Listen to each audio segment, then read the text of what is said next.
فرزند زہرا یہ حالات برے ہیں۔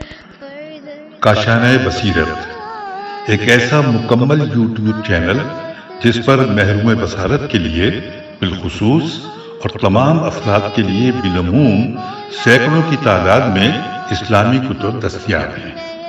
لہذا گزارش ہے کہ آپ اپنی ذمہ داری نبھاتے ہوئے کاشانۂ بصیرت کو سبسکرائب کرنے کے ساتھ ساتھ بیل آئیکن کو پریس کیجیے تاکہ آپ علم کے حصول کے ساتھ ساتھ مذہب اہل بیت کی اشاعت میں بھی اہم کردار ادا کرتے رہیں۔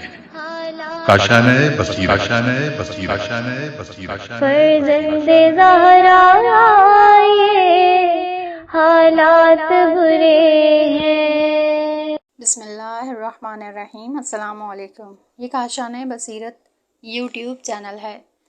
آج ہم آپ کے لیے کتاب خود سازی یعنی تزکیہ اور تہذیب نفس ریکارڈ کر رہے ہیں، جس کے مصنف آیت اللہ ابراہیم امینی ہیں۔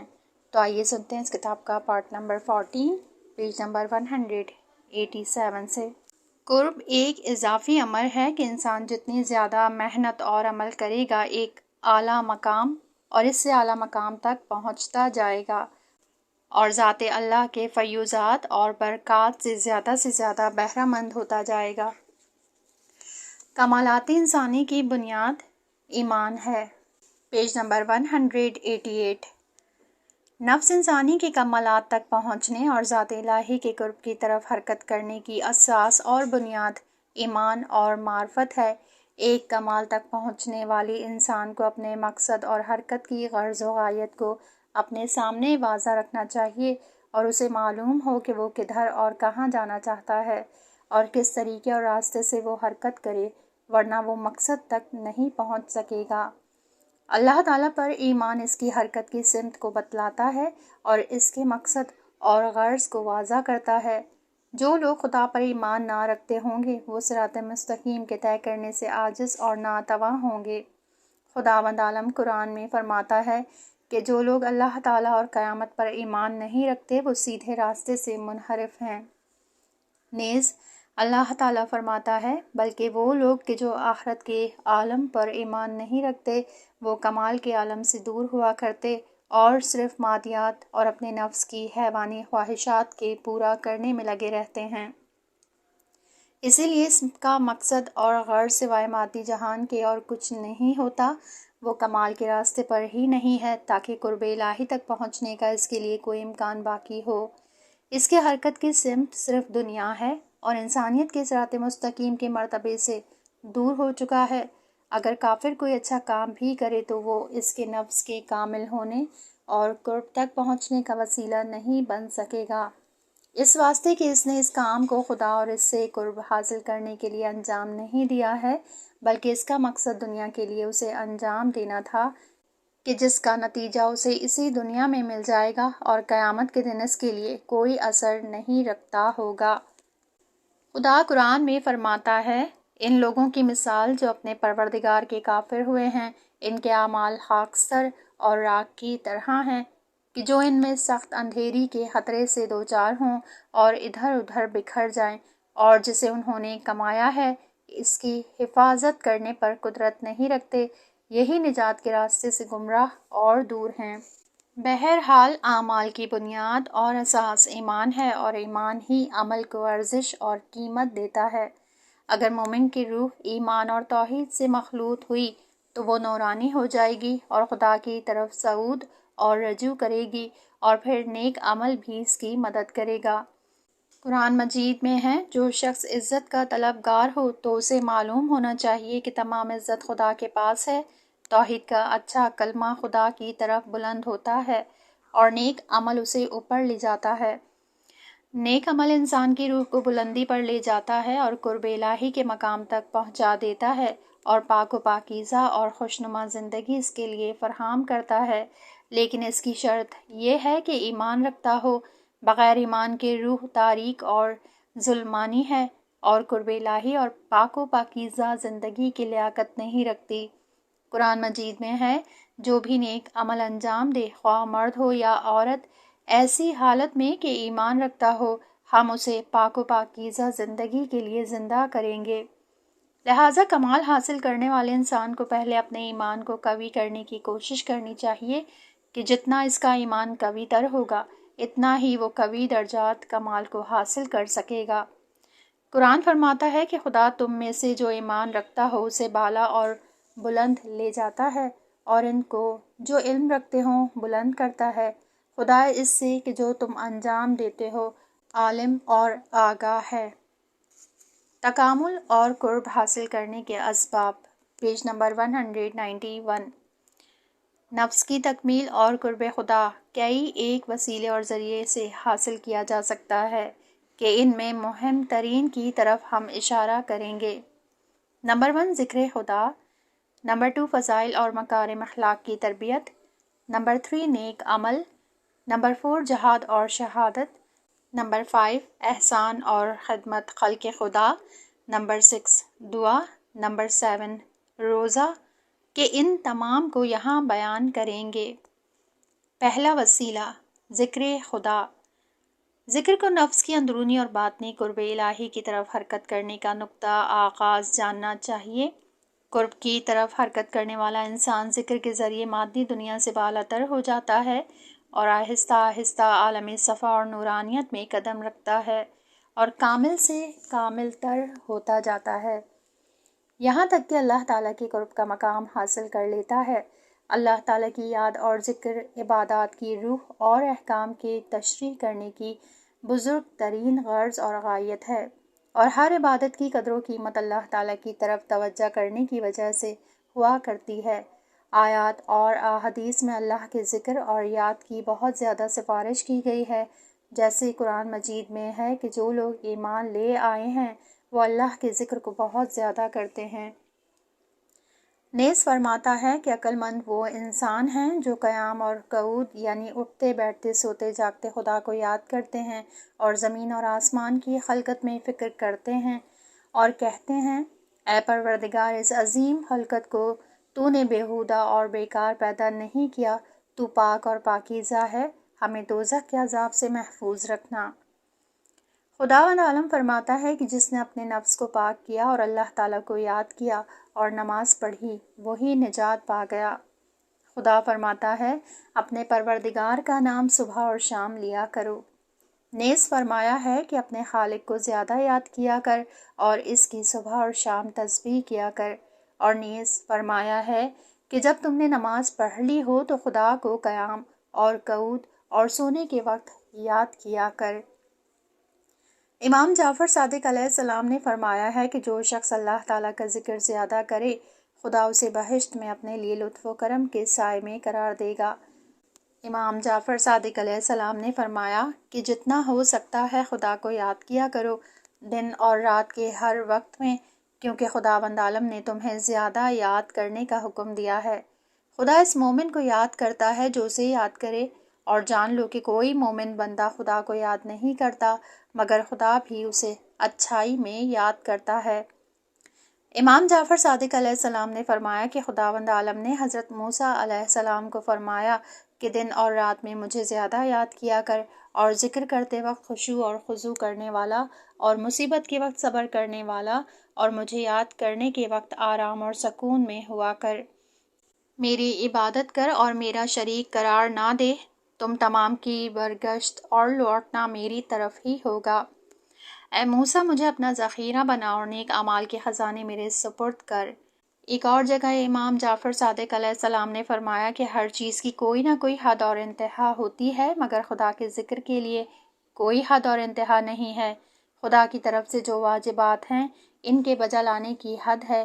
رمضان المبارک کا روزہ محدود ہے، حج بھی محدود ہے کہ جسے اس کے موسم میں بجا لانے سے ختم ہو جاتا ہے، مگر اللہ کے ذکر کے لیے کوئی حد نہیں ہے، اور اللہ تعالیٰ نے تھوڑے ذکر کرنے پر اکتفا نہیں کی۔ پھر آپ نے یہ آیت پڑھی۔ ترجمہ: ایمان والو اللہ تعالیٰ کا بہت ذکر کیا کرو اور اس کی صبح اور شام تسبیح کیا کرو۔ اللہ تعالیٰ نے اس آیت میں ذکر کے لیے کوئی مقدار اور حد معین نہیں کی۔ آپ نے اس کے بعد فرمایا کہ میرے والد بہت زیادہ ذکر کیا کرتے تھے۔ میں آپ کے ساتھ راستے میں جا رہا تھا تو آپ ذکر الہی میں مشغول تھے۔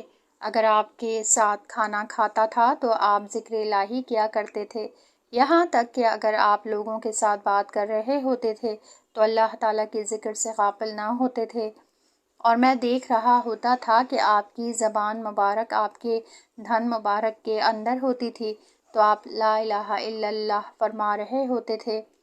صبح کی نماز کے بعد ہمیں اکٹھا بٹھا دیتے اور حکم دیتے کہ دن نکلتے تک ذکر الہی کرو، اور پھر آپ نے فرمایا کہ رسول خدا صلی اللہ علیہ وآلہ وسلم نے فرمایا ہے کہ کیا میں تمہیں بہترین عمل کی خبر نہ دوں جو ہر عمل سے پہلے تمہارے درجات کو بلند کر دے اور خدا کے نزدیک تمام چیزوں سے زیادہ پاکیزہ اور پسندیدہ ہو، اور تمہارے لیے درہم اور دینار سے بہتر ہو، یہاں تک کہ خدا کی راہ میں جہاد سے بھی افضل ہو۔ عرض کیا یا رسول اللہ ضرور فرمائیے۔ آپ نے فرمایا کہ اللہ تعالیٰ کا ذکر زیادہ کیا کرو۔ پھر امام علیہ السلام نے فرمایا کہ ایک آدمی نے رسول خدا کی خدمت میں عرض کی کہ مسجد والوں میں سب سے زیادہ بہتر کون ہے؟ آپ نے فرمایا کہ جو دوسروں سے زیادہ اللہ تعالیٰ کا ذکر کرے۔ پیغمبر علیہ السلام نے فرمایا کہ جو شخص ذکر کرنے والی زبان رکھتا ہو اس کو دنیا اور آخرت کی خیر عطا کی جا چکی ہے۔ رسول خدا صلی اللہ علیہ وآلہ وسلم نے فرمایا کہ قرآن کی تلاوت کر اور اللہ تعالیٰ کا ذکر بہت زیادہ کر، تیرے لیے ذکر کا اجر آسمان میں ہوگا اور زمین میں تیرے لیے نور ہوگا۔ امام حسن علیہ السلام نے رسول خدا صلی اللہ علیہ وآلہ وسلم سے نقل کیا ہے کہ آپ نے فرمایا کہ جنت کے باغات کی طرف سبقت اور جلدی کرو۔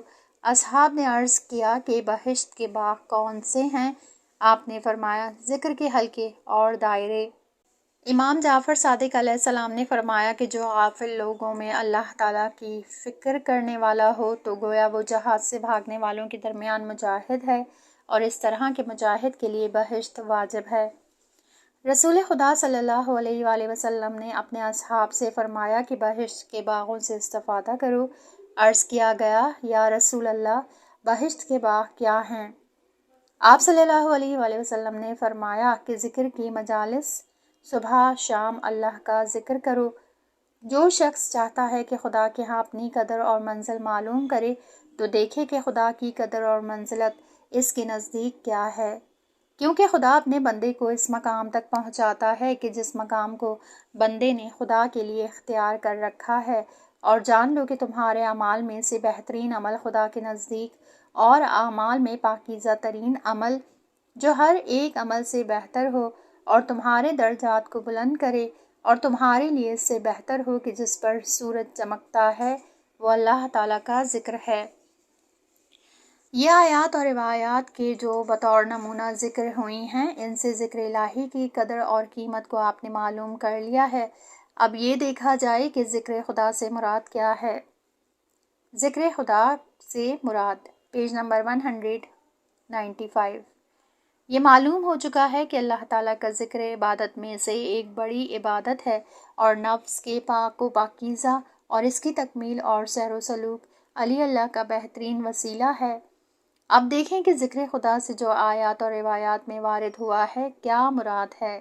کیا اس سے مراد یہی لفظی ذکر مثل سبحان اللہ والحمد للہ ولا الہ الا اللہ، یا اس سے مراد کوئی اور چیز ہے؟ کیا یہ الفاظ بغیر باطنی توجہ کے اتنا بڑا اثر رکھتے ہیں یا نہیں؟ لغت میں ذکر کے معنی لفظی ذکر کے بھی آئے ہیں کہ جو زبان سے کیے جاتے ہیں، اور توجہ قلب اور حضور باطن کے معنی بھی آئے ہیں۔ احادیث میں بھی ذکر ان دو معنوں میں استعمال ہوا ہے۔ حدیث میں آیا ہے کہ حضرت موسیٰ علیہ السلام نے مناجات کرتے وقت عرض کی کہ اے خالق، اس کی جزا اور ثواب کہ جس نے تجھے زبان اور دل میں یاد کیا ہو کیا ہے؟ جواب آیا اے موسیٰ، میں اسے قیامت میں عرش کے سائے اور اپنی پناہ میں قرار دوں گا۔ اس حدیث کو دیکھیں تو معلوم ہوگا کہ اس میں ذکر لفظی جو زبان پر ہوتا ہے اور قلبی ذکر دونوں میں استعمال ہوا ہے، اور دوسری بہت سی روایات موجود ہیں کہ جن میں ذکر ان دونوں میں استعمال ہوا ہے، لیکن غالباً اور اکثر ذکر کو توجہ قلبی اور حضور باطنی میں استعمال کیا گیا ہے، اور حقیقی اور کامل ذکر بھی یہی ہوا کرتا ہے۔ خدا کے ذکر سے مراد ایک ایسی حالت ہے کہ خدا کو روح کے لحاظ سے دیکھ رہا ہو اور باطن میں جہاں کے خالق کی طرف اس طرح متوجہ ہو کہ خدا کو حاضر اور ناظر جانے اور اپنے آپ کو خدا کے سامنے جانے۔ جو شخص اس طرح کی حالت میں خدا کو یاد کرتا ہو تو وہ اللہ تعالیٰ کے احکام پر عمل کرے گا اور واجبات کو بجا لائے گا اور حرام چیزوں کو ترک کر دے گا۔ اس معنی کے لحاظ سے اللہ کا ذکر آسان ہے۔ امام جعفر صادق علیہ السلام نے فرمایا ہے، سب سے مشکل ترین عمل کہ جو ہر شخص سے نہیں ہو سکتا 3 ہیں۔ نمبر 1، اپنے آپ سے لوگوں کو اس طرح انصاف دینا اور عدل کرنا کہ راضی نہ ہو دوسروں کے لیے وہ چیز کہ جس کو وہ خود اپنے لیے پسند نہیں کرتا۔ نمبر 2، مومن بھائی کے ساتھ مال میں مساوات اور غم گساری کرنا۔ نمبر 3، ہر حالت میں اللہ تعالیٰ کا ذکر کرنا۔ ذکر سے فقط سبحان اللہ، الحمدللہ اور لا الہ الا اللہ مراد نہیں ہے، بلکہ اللہ تعالیٰ کا ذکر یہ ہے کہ جب کوئی واجب کام سامنے آئے تو اسے بجا لائے اور جب حرام کام سامنے آئے تو اسے ترک کرے۔ رسول خدا نے فرمایا کہ 3 چیزیں ایسی ہیں جو اس امت کے لیے بلند و بالا اور مشکل ہیں۔ نمبر 1، مومن بھائی کے ساتھ مال میں مساوات اور برابری اور غم گساری۔ نمبر 2، اپنے آپ سے لوگوں کو انصاف دینا۔ نمبر 3، تمام حالات میں خدا کا ذکر۔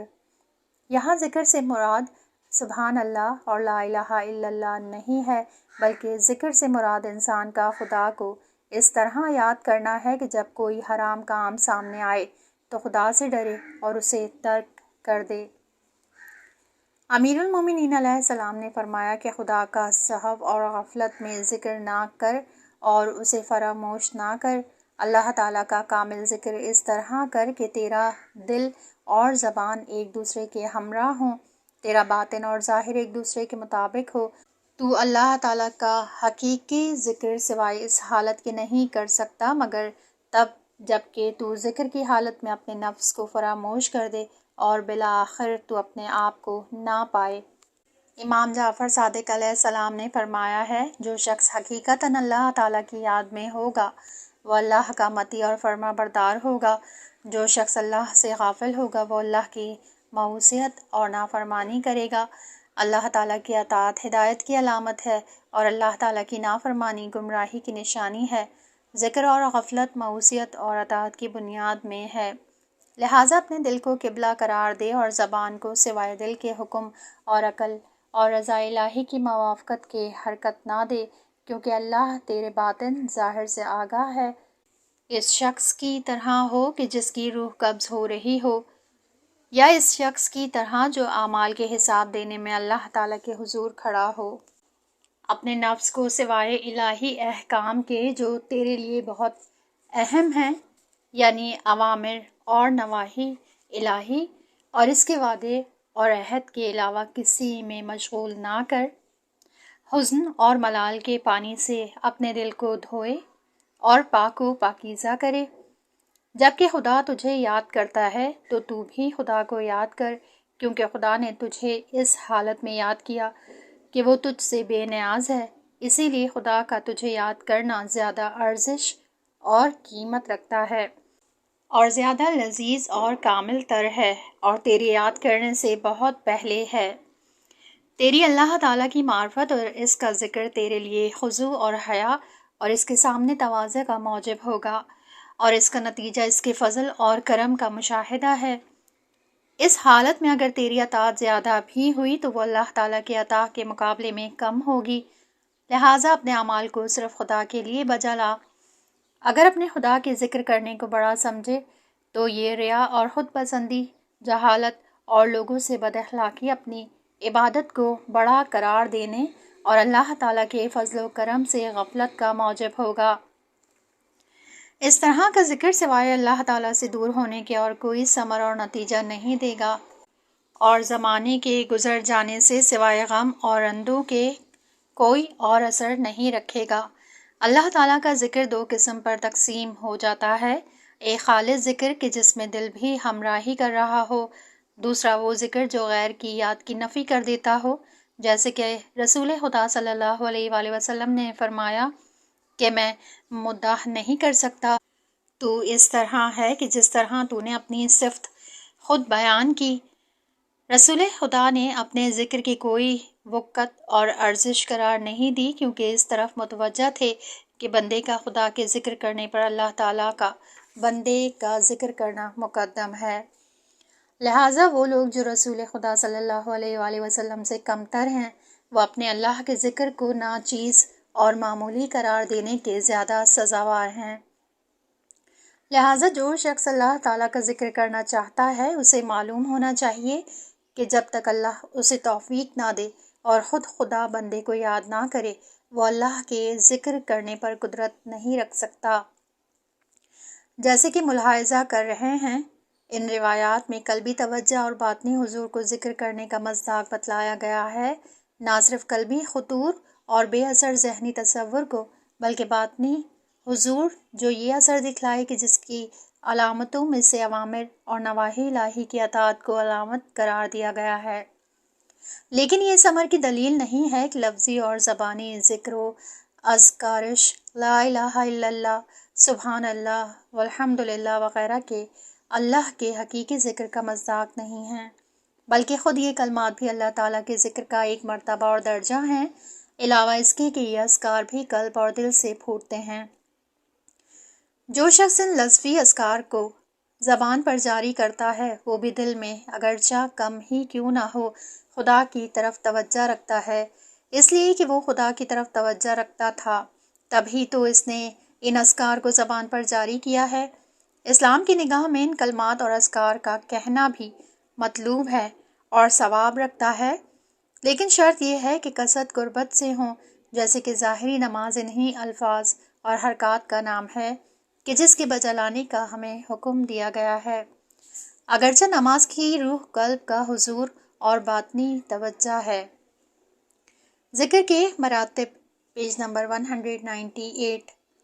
ذکر کے لیے کئی ایک مراتب اور درجات ہیں کہ سب سے کمتر مرتبہ اور درجہ لفظی اور زبانی ذکر سے شروع ہوتا ہے، یہاں تک کہ وہ انقطاع کامل اور شمود اور فنا تک جا پہنچتا ہے۔ پہلا درجہ، پہلے درجے میں چونکہ ذکر کرنے والا خدا کی طرف توجہ کرتا ہے اور کثرت قربت سے خاص اور مخصوص زبان پر بغیر معنی سمجھے اور متوجہ ہوئے جاری کر دیتا ہے۔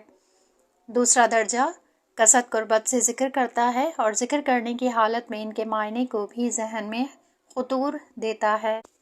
تیسرا درجہ، زبان قلب کی پیروی کرتی ہے اور ذکر کہتی ہے، اس معنی میں کہ جب دل خدا کی طرف توجہ کرتا ہے اور اپنے باطن ذات میں ان اذکار کے معنی پر ایمان رکھتا ہے، تو پھر وہ زبان کو حکم دیتا ہے کہ وہ خدا کا ذکر شروع کر دے۔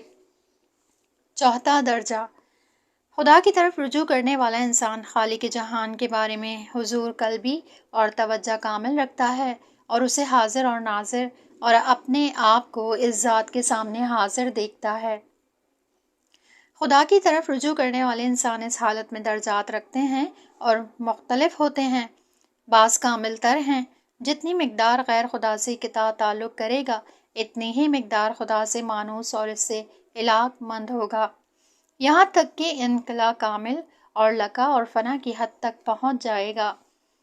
اس درجے میں خدا کی طرف رجوع کرنے والا انسان اعلیٰ ترین درجے پر ہوتا ہے، اس کے سامنے دنیا کے حجاب اٹھ جاتے ہیں اور غیر حقیقی اور مجازی علاقہ اور ربط اس نے ختم کر دیے ہوتے ہیں اور خیرات اور کمال کے مرکز سے متصل ہو جاتا ہے، لہٰذا اس کے سامنے تمام چیزیں، یہاں تک کہ وہ اپنی ذات کو کبھی چھوڑ کر خدا کی طرف رجوع کرتا ہے، غیر خدا سے قطع روابط رکھتا ہے اور صرف ذات الہی سے اپنی محبت کو مختص کر دیتا ہے، سوائے خدا کے اور کوئی کمال نہیں دیکھتا تاکہ اس سے دل کو لگائے اور وابستہ کرے، کسی کو مونس نہیں دیکھتا تاکہ اس سے انس اور محبت کرے۔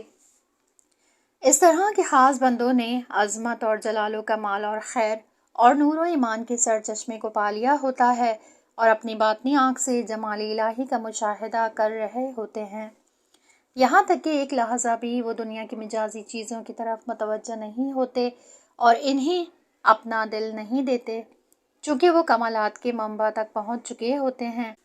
لہٰذا ان کی نگاہ میں مجازی اور عارضی کمالات کوئی حیثیت نہیں رکھتے۔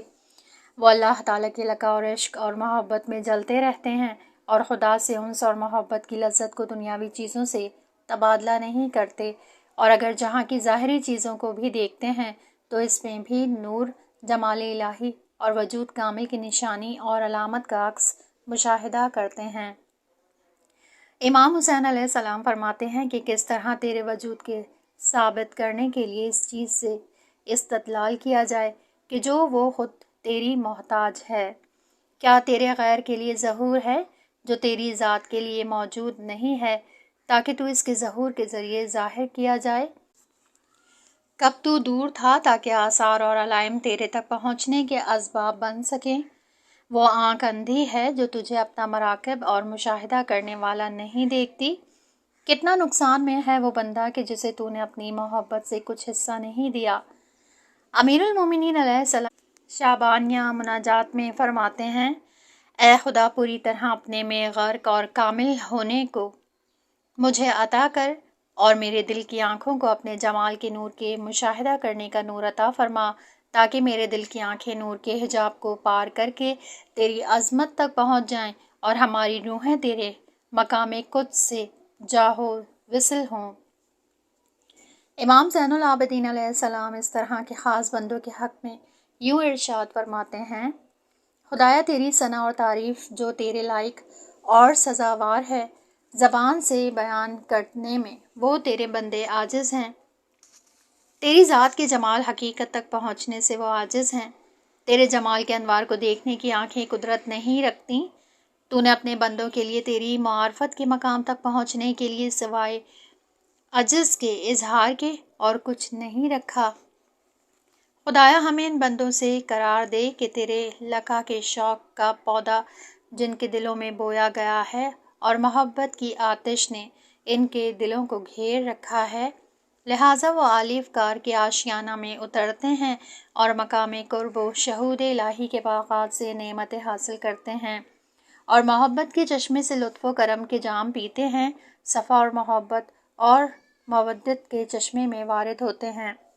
ان کے دل کی آنکھوں سے پردہ اٹھ گیا اور عقائد میں شک و تردید اور تاریکی ان کے دلوں سے دور ہو گئی ہے اور ان کے دلوں میں شک کا گزر زائل ہو چکا ہے۔ تحقیق کے ذریعے ان کے دلوں کی معرفت نے وسعت پیدا کر لی ہے اور زہد کی دوڑ لگانے میں ان کی ہمت بلند ہو چکی ہے۔ خدا کے ساتھ معاملہ کرنے میں پسندیدہ خاطر ہوتے ہیں اور خدا کے ساتھ انس کی مجلس میں پاکیزہ باطن رکھتے ہیں۔ سعادت اور نجات کے راستے میں یقین کے مرتبے تک پہنچے ہوئے ہیں۔ محبوب کے مشاہدے کرنے میں ان کی آنکھیں روشن ہیں اور اس کے پانے میں کہ جس کی امید کرتے باطنی آرام اور اطمینان رکھتے ہیں۔ دنیا کے معاملات میں آخرت کے لیے فائدہ حاصل کیا۔ اے خدا تیرے ذکر کے الہام کے تصورات دلوں پر کتنے لذت آور ہوتے ہیں اور تیری طرف غیب کے تفکر کے ذریعے آنے میں کتنا مٹھاس اور شیرینی ہے، اور تیری محبت کا طعام کتنا مزیدار ہے، اور تیرے قرب کا پانی کتنا لذیذ اور خوشگوار ہے۔ ہمیں دور کرنے اور نکال دیے جانے سے پناہ دے اور ہمیں مخصوص تر عارف اور اپنے بندوں میں صالحہ ترین بندہ اور اطاعت کرنے میں صادق ترین اور عبادت کرنے والوں میں خالص ترین عبادت کرنے والا قرار دے۔ اے بزرگ تر اور عظیم اور کریم اور احسان کرنے والا خدا، تجھے تیری عطا اور رحمت کی قسم۔ اے الرحمن الرحیمین، خلاصہ چوتھا مرتبہ اور مقام بہت ہی عالی اور بلند و بالا ہے، اور پھر اس کے کئی ایک درجات اور مراتب ہیں جو ذات مقدس واجب الوجود اور کمال و جمال غیر متناہی تک جاتے ہیں۔ اہل اللہ اور عارفین کی اصطلاح میں ان کے مختلف نام ہیں، جیسے مقام ذکر، مقام انس، مقام انقطاع، مقام محبت، مقام شوق، مقام رضا، مقام خوف، مقام شہود، مقام عین الیقین، مقام حق الیقین اور آخری مقام جسے مقام فنا نام دیتے ہیں۔ یہ تعبیرات اکثر آیات اور احادیث سے لی گئی ہیں اور ہر ایک نام کی کچھ نہ کچھ مناسبت بھی ہے۔ جب عارف اور عبادت گزار واجب الوجود ذات الہی کے جمال اور عظمت غیر متناہی کی طرف توجہ کرے اور اس کی محبت اور فیوضات کو سامنے رکھے اور اپنے تقصیر اور ناتوانی اور مقام اعلیٰ تک نہ پہنچنے کی مسافت سے دور ہونے کا احساس کرے تو پھر اس کے دل میں شوق اور عشق سوز اور گداز پیدا ہوتا ہے۔ تو اس کیفیت اور مقام کا نام شوق کا مقام دیا جاتا ہے۔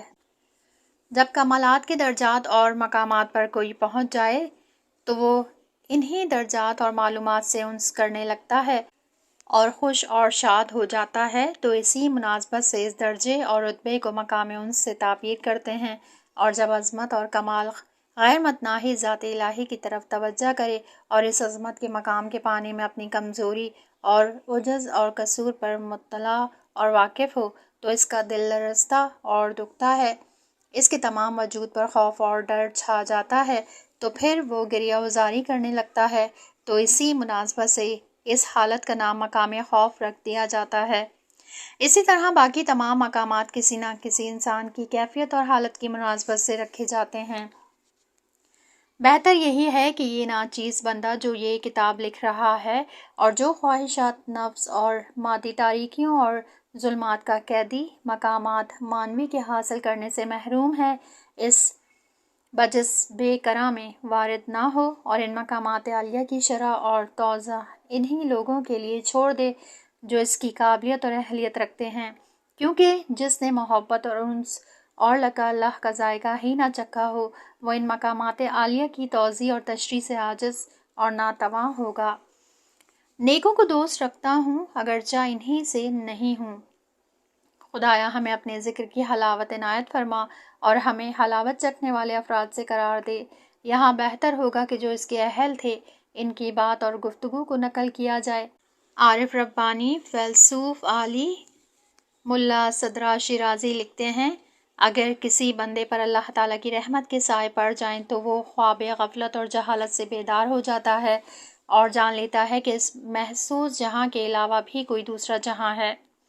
حیوانی لذات سے اعلیٰ اور بھی لذات ہیں، تو اس حالت میں وہ باطل اور بے ارزش امور سے روگردانی کر لیتا ہے اور گناہوں کے ارتکاب سے اللہ تعالیٰ سے توبہ کرتا ہے، پھر اللہ تعالیٰ کی آیات اور نشانیوں میں فکر اور غور شروع کر دیتا ہے اور مواعظ الہی کو سنتا ہے اور پیغمبر اکرم کی احادیث میں غور کرتا ہے اور شریعت کے مطابق عمل کرتا ہے اور آخرت کے کمالات حاصل کرنے کے لیے دنیا کی لغویات اور فضولیات جیسے جاہ و جلال، مقام و منصب، مال اور متاع سے دستبردار ہو جاتا ہے، اور اگر اس سے زیادہ اللہ کی رحمت اس کے شامل حال ہو جائے تو حتم ارادہ کر لیتا ہے کہ غیر خدا سے چشم پوشی کرے اور اللہ تعالیٰ کی جانب حرکت کرے اور خواہش نفس کے مقام کو چھوڑ کر اللہ تعالیٰ کی طرف حرکت کرے۔ اس حالت میں اس پر اللہ تعالیٰ کے انوار ملکوتی ظاہر ہو جاتے ہیں اور عالم غیب کا دروازہ اس کے لیے کھل جاتا ہے اور عالم قدس کے صفحات آہستہ آہستہ اس کے لیے آشکار ہو جاتے ہیں اور غیبی امور کو مثالی صورت میں مشاہدہ کرتا ہے۔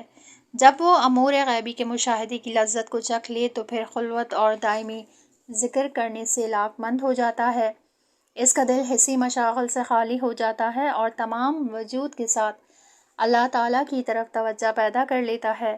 اس حالت میں اس پر علوم لدنی آہستہ آہستہ اترنے لگتے ہیں اور معنوی انوار کبھی کبھی اس کے لیے ظاہر ہونے لگتے ہیں، یہاں تک کہ وہ کامل تمکن اور تحقیق حاصل کر لیتا ہے، طلون مجازی اور تغیر دور ہو جاتی ہے اور آرام اور سکون اس پر نازل ہو جاتا ہے۔